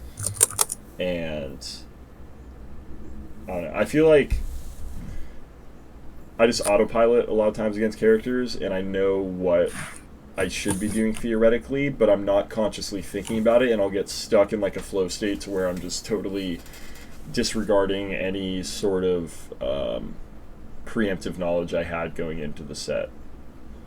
I mean, if you're winning, it's probably okay, and if you're at a matchup where your character wins the neutral, it's probably also like not that bad. But like, you know, for instance, if you're playing against Falco with like almost any character, I think you should really have all these, you know, thoughts about like, okay, how do they like to play, and you specifically against Falco, you need to understand the ways to counter different styles of lasering, and you know, if you haven't thought about this in advance, you don't really have enough time to adapt, because it takes a little while just to like see how they laser. Yeah. I feel like when I'm playing against Falco, how do you use like power shielding in general? Do you think power shielding is a very like feasible tactic in the matchup? Because I feel like I try, and sometimes I'll like crutch on it a little too much, but with a removed spring, it feels almost busted in some ways. At least for like Sheik, I can see how it's not as good as for Falcon stuff, besides like approaching like power shield, laser grab, and things like that. But I literally will just sit and shield and spam like nair out a shield and laser until they can break it. And half the time that'll take me like 2 stocks. Power shielding is good, but if they know you're good at power shielding, it's not a reliable way to get openings, because they can shoot lasers that'll mess with. They can do things like just like shoot a really low laser and then jump over the laser after you power shield it, and then like it doesn't do anything for you except get you caught in shield. So yeah, you need to be cognizant of if they're good against power shields, and a lot of times like Falcos who are good against power shields are Falcos who vary their laser heights and fastball timings a lot, because that makes it, one, more difficult to power shield, and two, like, or, you know, as opposed to, let's say, jumping over the laser, like I said, they can also shoot a laser that will go over their head, but that, you know, Sheik's shield is fucking big, so that you will power shield, but it actually does fucking nothing, because it just won't hit them. So you can get baited to shield really easily by good Falcos. But like I said, Falcos like usually are not very smart, so a lot of times power shield is really good. Especially, you need to be able to like actually have the confidence to know that you're gonna hit the power shield, so then you can do an action out of your power shield immediately. Power shield grab, nair. Yeah, if you're not like immediately inputting the next thing, then like your power shield is fucking useless. You should not be going for it. I also love doing like retreating power shields. I feel like that catches people off guard all the time. I'll like dash away and they'll like shoot an approaching laser as I'm dashing away from them, and I'll power shield it with my back turned to them, and then like turn around, punish or grab or like dash back. Yeah, I mean, a lot of times those are like pretty safe to go for too. Like the cost of going for them isn't that bad, so I think it's fine. But it's also like, yeah, a lot of it comes down to how good they are against power shields. Because yeah, you know, like I said, a lot of Falcons will just like do the same fucking shit over and over. Then you get like a free opening if you just give the power shield and a good spacing. But it's not that simple if the Falcon's really good. What do you think has been if there has been any like major changes in either like practice or mentality or just in the consistency that you're playing that have led to you've been doing pretty well recently, Nick? Wow. Yeah, well, okay. I think one thing that I embraced like about a year ago was that sometimes I can't calm myself down when I'm playing, so it's actually a waste to try. So I just kind of embrace the adrenaline flowing and like... Same, actually. Yeah, like I would prefer to be calm, but like, you know, some people fucking tilt me. And so I also have changed my music choice sometimes based on that. I did that last night as well. A lot of times I'm down 2-0, and then I change my song and get a reverse 3-0 comeback. I think it really helps. Also, just like sometimes, you know, I'm really in the zone and I'm really try hard and like, yeah, you know, I'm really focused. But other days, like, I think it's better just to be like having fun, having a good time. I might even like talk a tiny bit during my sets. I think some people consider that bad manner, but like, I think sometimes, yeah, I'm just trying to have a good time and just like be in the moment and focus. Don't think about like outside the game stuff. Obviously, that's something I already knew, but like I'm doing a better job doing that rather than like trying to shut down my mind. Rather than trying to shut down my mind, just trying to enjoy myself and like you know, really focus on what my opponent's doing and like just get really into the game. Just like really, you know, really enjoy it. Really even enjoy getting outplayed if they do something really good. It's like, oh yeah, nice. Okay, like I gotta fucking watch out for that. Yeah, a lot of the ways you deal with certain like in-game mental things or preparing for matches seems pretty similar to things I do as well, or I try to do at least. But like, yeah, recently I've been trying to like switching up music, like what music I'm listening to. The whole said something about like embracing the salt in a certain way and like understanding that like you're not as salty as you actually are, but it's a waste to like try and like have like a perfect mentality per se. And then yeah, just having fun playing Melee is sick. And what's up, Trip? How are you doing, dog? Watching hey, Trip. The beach. Yeah, dude, sorry I didn't make it up today. Dude, I miss you. Yeah, we already talked about you a little bit earlier. When I was in North Bay last week, everybody seemed a little bit like surprised that I knew Trip, and they're like, "Man, Trip knows everybody. How does like, yeah, how does he like know so many top players and stuff?" You know, man, just honestly, like, the Melee community is full of pretty friendly people, and like it's not very hard. Yeah, it's pretty easy to just like, yeah, just to get to know people. If we all just love the game, and you know, if you like to get fucked up, then you have something in common with most of us. That helps too. Yeah. But yeah, I think that's a big thing, is that like people just put too much, like, they feel like everyone else cares more, and then they project that in the way they interact with people sometimes. So like if you think the other person is like caring about the interaction or like the weird like implications of it that you are, I feel like you project that in the ways that you interact with them, and then it like kind of makes it a little weird. But like you just like treat everybody the same, then I don't know. I feel there's been very few people I've met who are like genuinely like push people away because they're like of lower clout or like things like that, like that type of shit. Like I don't really see that happen very often, type of thing. Yeah, me neither, man. And like it also might be just that like I don't usually hang out with like the most popular people at nationals. I just always hang out with fucked up the coolest people. To me, I'll hang out with the coolest people that seem like they're down. Yeah, those are rarely the most popular people. Yeah, like maybe that's like, part of it too. Is that like just like my favorite people or all my favorite people? Just, yeah. I mean, I will say Trip is pretty popular. Let's not. Trip's popping. Yeah. Crushing claw. I've made. Here's some life advice I think for anybody who watches this. I think that at any national, you should pick 4 to like 12 people at most, and spend the whole weekend like with those people. Because if you try to hang out with more than like a dozen people, you really hang out with no one, and you spread yourself too thin. Whereas like if you just have like 1 or 2 like mobs of homies that you hang out with or whatever, then like you get to share the whole experience, and like it's a lot more memorable, and you also get to skip all those annoying fucking filler conversations about like how was your bracket, oh blah blah blah, like those fucking spare me that shit. I just want to like hang out. Yeah, like every Genesis for me, like I know that Messenger is gonna be like one of the people who's, because the first Genesis I ever went to, he's all the way in MDVA, so like I don't get to see him all the time.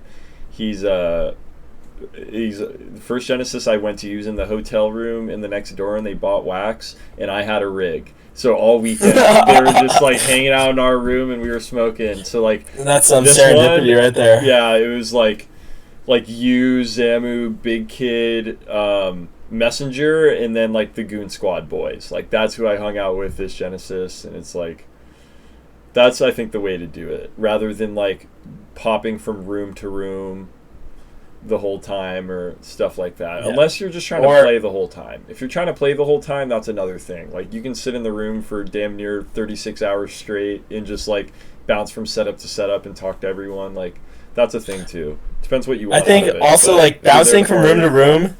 Bouncing from room to room is really cool, but you should have 1 to 3 homies doing it with you. Yeah. That way, like, you guys share it, and then like you get to meet a bunch of other cool people in passing.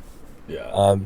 Definitely at Big House 5, one of my most memorable nights was me and this guy Rustin from Washington, who like I don't know, we were friends, but like we had never like hung out that much.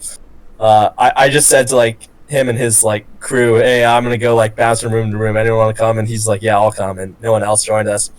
But like, so we went to this room that was kind of lame for like an hour. They had booze, so we hung out, Yeah. And like, the meta. Well, yeah, whatever. And then we went to another room, and the second room we went to just ended up being the bonanza of booze, where these guys had like all kinds of like high shelf alcohol, just everything that you could want. But they were the worst fucking Melee players like I've ever met, pretty much. This is how bad they were. I asked where they were from, and they said UP, as if I would know what that is. So I was like, what's UP? And they say Upper Peninsula. And then I think about it for a minute. I'm like, so you mean like the top part of Michigan? And they're like, yeah.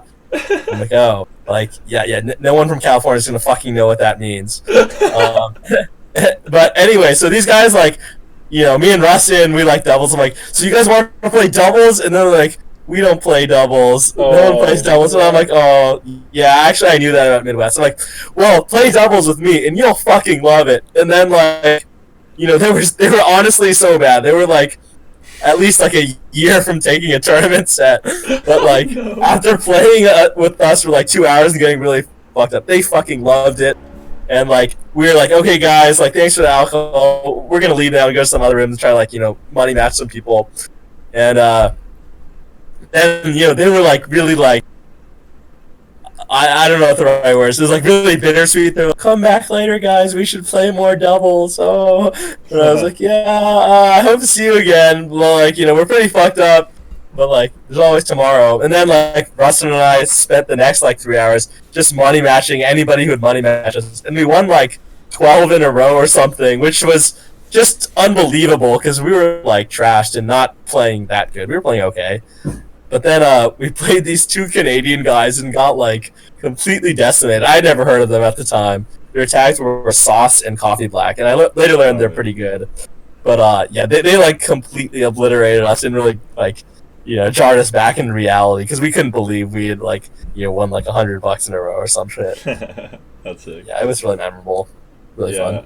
This last Genesis, the room hopping was super fun because normally my room ends up being like kind of a central hub for a lot of people.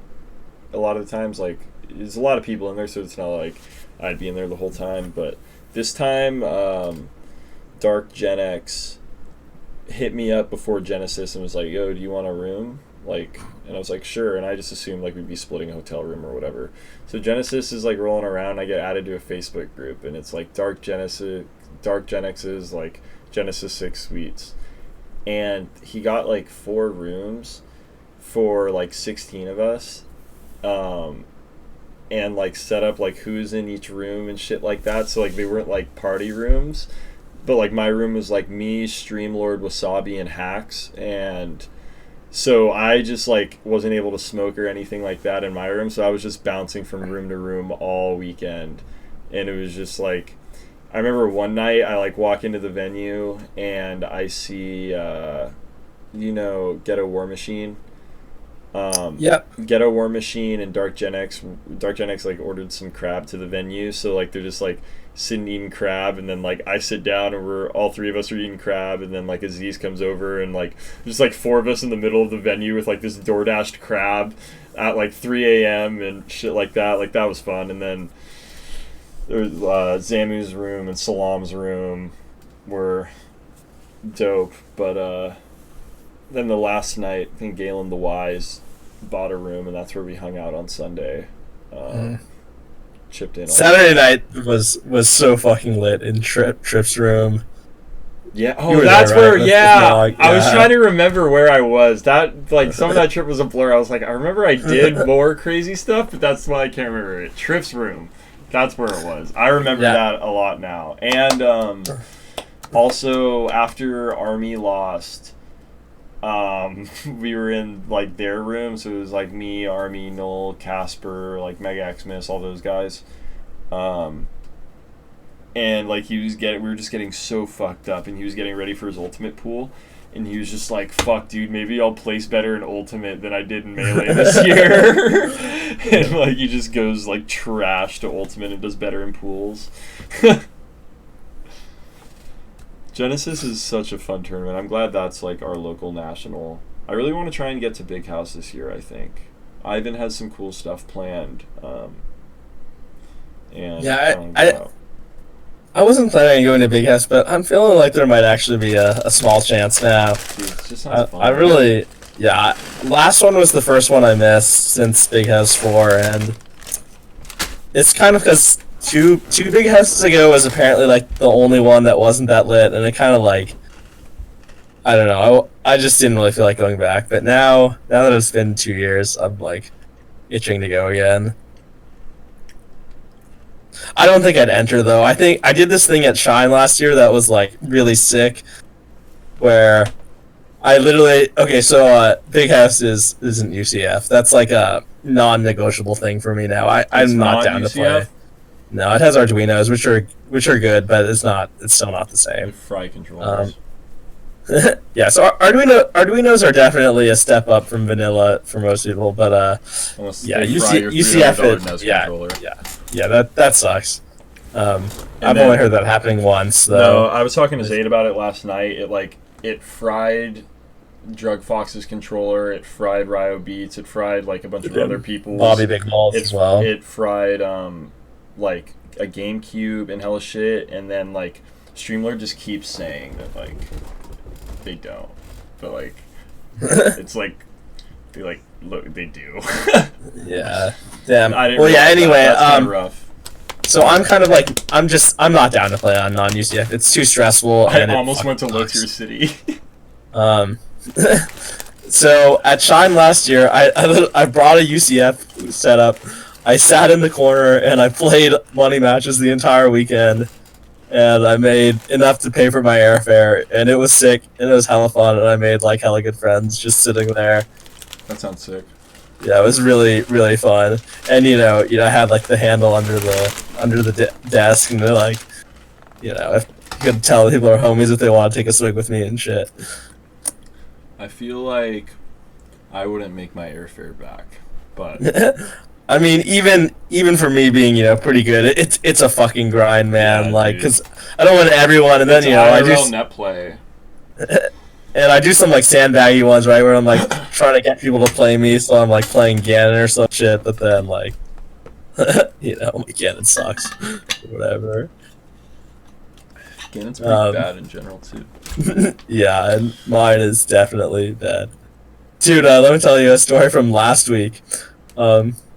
So there's this guy. He gets third at this local last week. It was like a really really free one. It only cost like $2 or some shit. And it's at Stanford. Okay.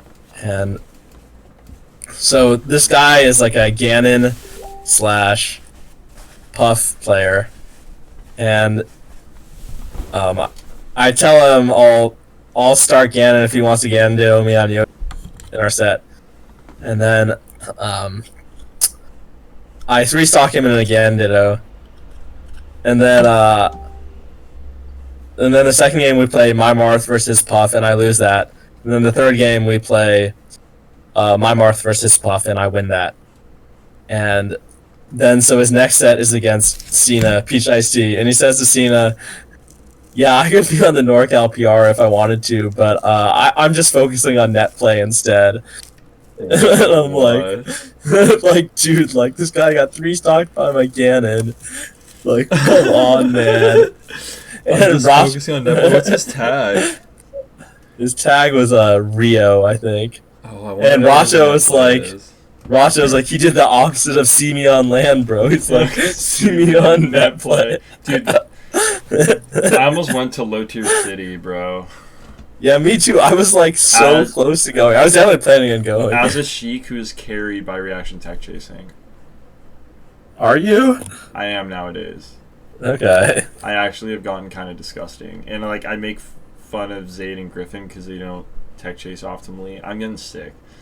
I've been incorporating the pivots pretty heavily. Like if I'm trying to win super hard, I don't do it all the time now, but like the ambiguous DI that you can't cover, I'm pivoting pretty consistently now and everything. So do you just do an empty pivot and then react?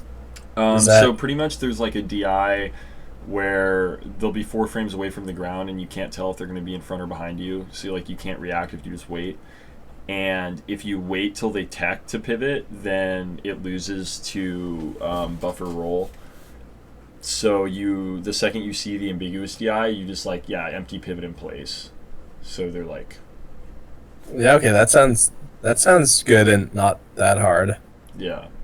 I mean, you still have to recognize it. What face roll does is he'll see like the ambiguous DI and do nothing until he's like banking on the fact that they're probably going to tech in place shine if they do that. So he waits until they tech in place and then he pivots. But so that's easier because if they do things like roll in, then you just don't have to pivot at all. But it then like loses to tech roll away, buffer roll away. And like I feel like the people that are ambiguously DIing a lot, like Noel and the people who are like really learning right now, when it gets more popular, they're going to be doing like those better mix-ups more often. So, but I also think that like he just has more to lose when he enters tournaments and stuff like that, so it's better for him to like somewhat band-aid it while he learns it more consistently. You know what I mean? Yeah. But I ain't got shit to lose because I suck. So I'm just going to keep going for my 11 frame ledge dashes and my pivots. I definitely felt playing against Griffin and watching Griffin at Paradigm Shift that his tech chasing seems kind of off recently, despite his ranking. Not sure. It's funny. It feels like tech chasing is one of those things that like people will be good at for like a long time, but then suddenly be bad at it for a while. Maybe it's just like something that you need to actually constantly practice to stay good at. I don't know. Tech chasing is why Drug Fox doesn't play. Is that what he said? Yeah, no, seriously, it's because I've like confirmed, like Zayd told me that, and then I met a guy recently who's been on internship in SoCal who I hang out with a lot, who's from Georgia, where knows Drug Fox well, and he confirmed it as well that like he just can't reaction tech chase in tournaments, so he just feels like it's impossible for him to perform how like he feels like he's happy with. Yeah, I understand that. It's I like feel the Dr. Grin. I feel kind of the same way about ledge tech skill, that I'm just like so good at it in my room, but then in tournament, it's so fucking easy to mess up. Yeah. Yo, Wonder Ginger asks what tournaments you recommend as a South Bay player to start going to. He wants to start going to tournaments again.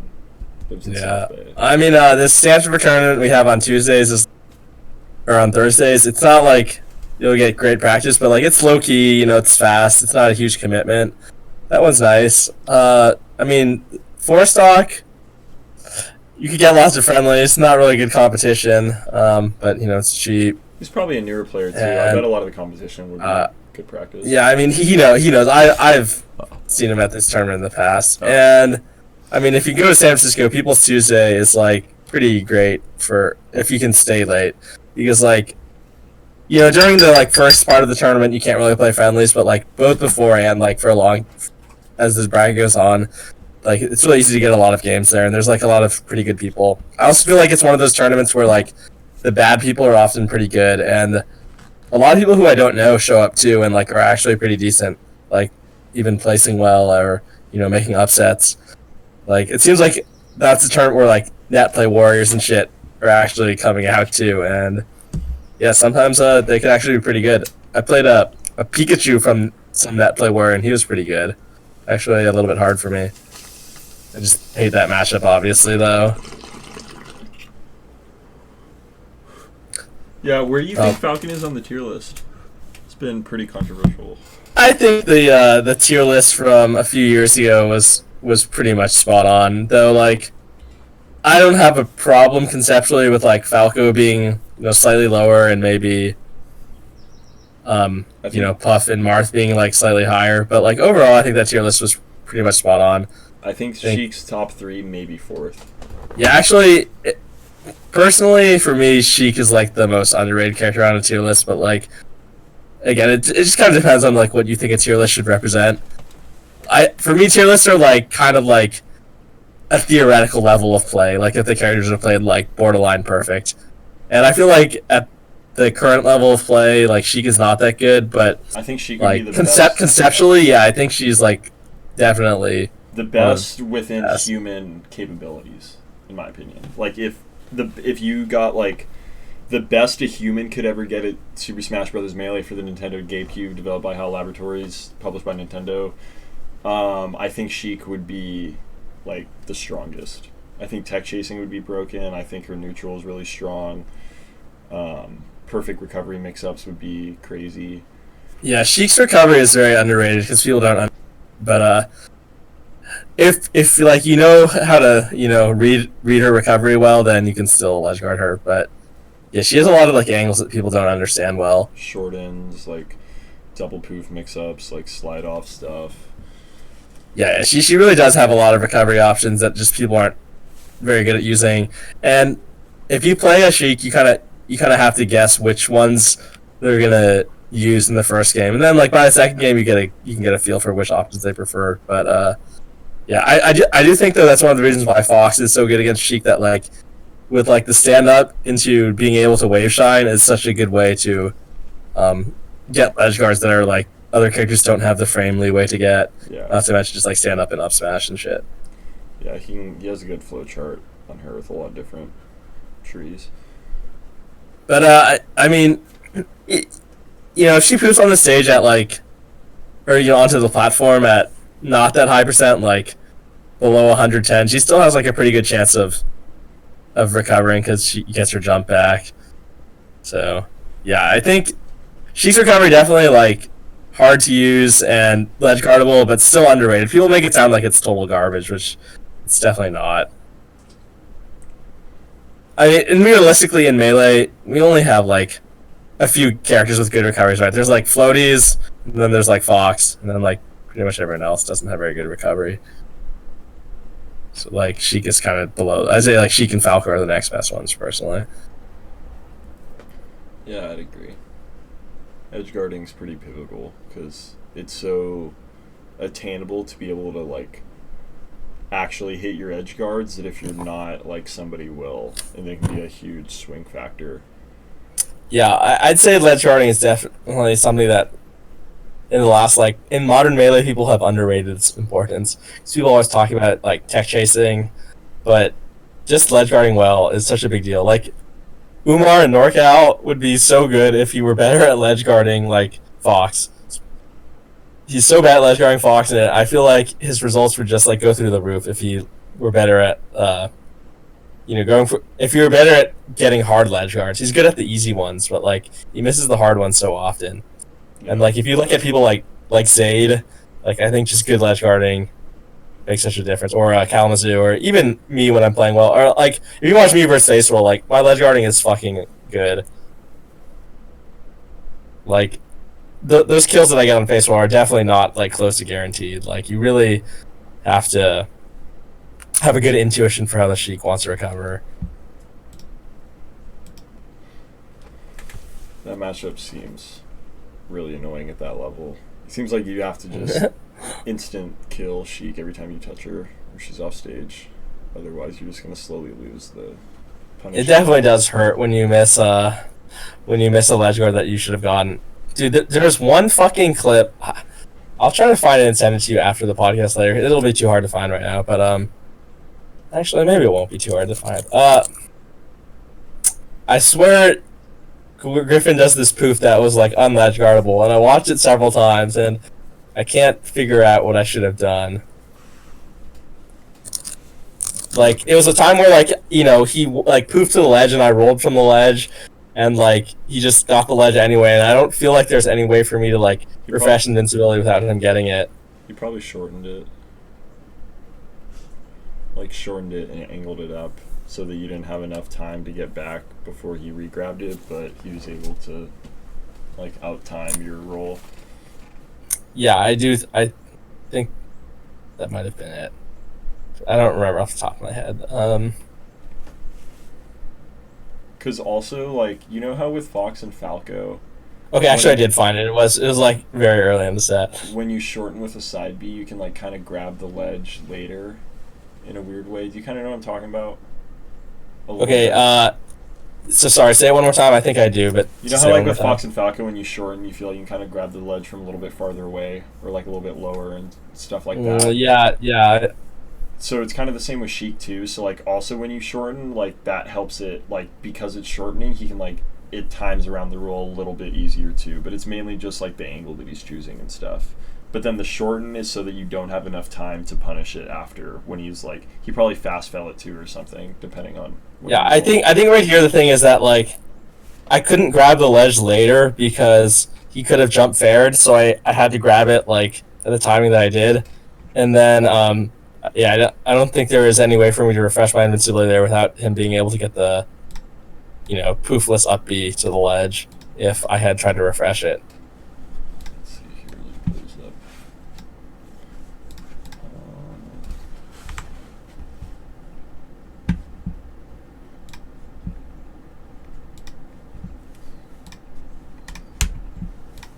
This room is crazy.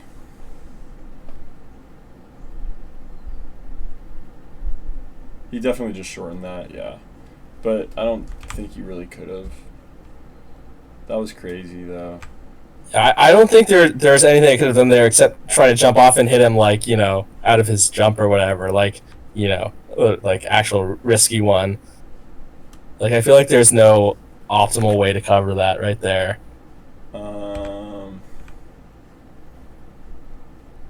I mean, you should have refreshed invincibility sooner. If I refresh right away though, and he does the start of the up B and just like the little jump can get it before I get back to the ledge. If you would have started, if you would have refreshed right after you got it, like right there, when you. But what I mean is like, if he had just happened to start his up B way sooner. But he didn't. You could have reacted to him dipping low. Right there. Sorry, I'm not watching on your stream. So here. like when he dips low before he starts the up B, I feel like you could have refreshed invincibility because Falcon can just like jump and re-grab it fast fall.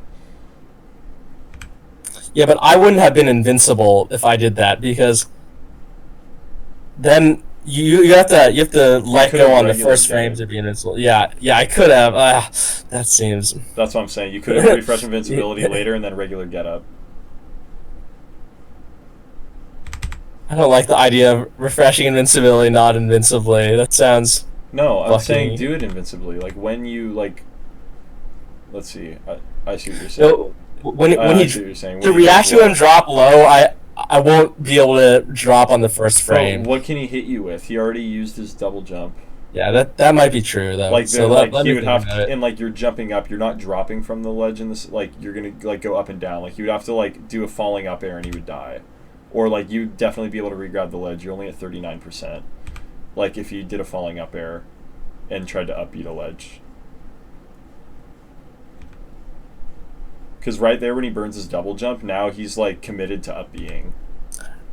Do you think that he could react to me trying to refresh the ledge by starting his up B slightly sooner and then getting the I think that the start up of up B to the ledge? I don't think you'd be able to steal the ledge from you from that low without a doubt. Like I think that's definitely impossible, and I think you refresh invincibility faster than poof comes out. For sure. Yeah, I mean like without the poof altogether. I mean the little jump before the poof. Like, do you think he could react to me trying to refresh? It depends how close he is. Yeah. Like that sounds. That's why you have to wait till he dips. That's what I'm saying. Once he like dips low and like so right there. Right. Okay. I see what you mean. Then. So like he comes here and that's what he's like feinting is what you just said. But then he dips low and he's committed to upbeing to ledge. Like he literally can't survive if he doesn't. Yeah. So you can refresh invincibility and regular get up and wave dash back or some shit. Or not even necessarily wave dash back, but like... Yeah, I think, honestly, if I refresh the invincibility, like, successfully, then I don't need to do any action. Yeah.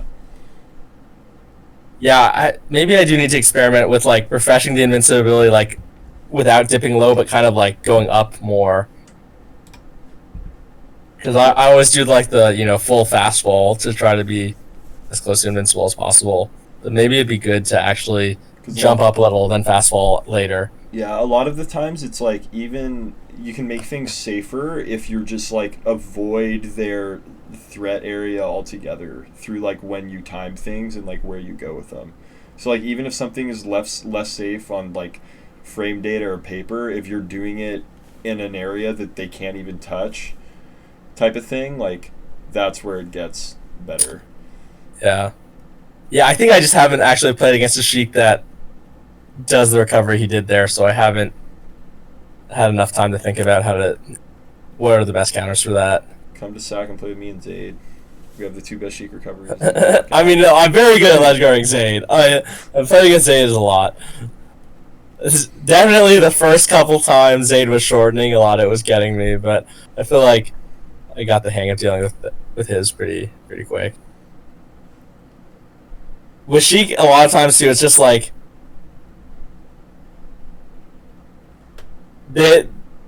so many Sheiks are just telegraphed when they jump fair or when they're gonna counterattack. So like it's so fucking easy to punish them, and yeah, I'm trying to iron out those like small super telegraph things. I feel like I got like one thing Gooms pointed out to me is that I get in really predictable flow states and I'll like attack out of